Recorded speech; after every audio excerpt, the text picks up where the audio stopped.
Instale um aplicativo de bloqueio de tela com um toque no Galaxy J4 Core. Esse aplicativo permitirá uma maior vida útil do botão de liga e desliga do aparelho. Abra a Play Store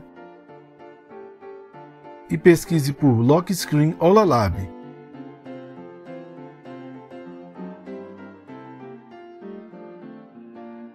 Instale o aplicativo e coloque ele na tela inicial.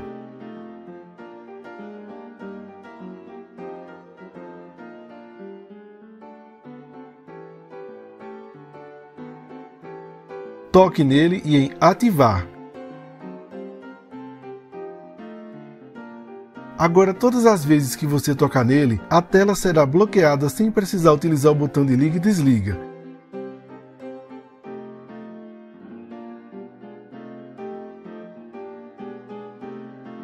Se em algum momento você quiser desinstalar o aplicativo, toque em Config, Aplicativos e Notificações e todos os aplicativos. Procure por Lock Screen, dê um toque nele e outro toque em Desinstalar. Toque em Desativar e Desinstalar e em OK.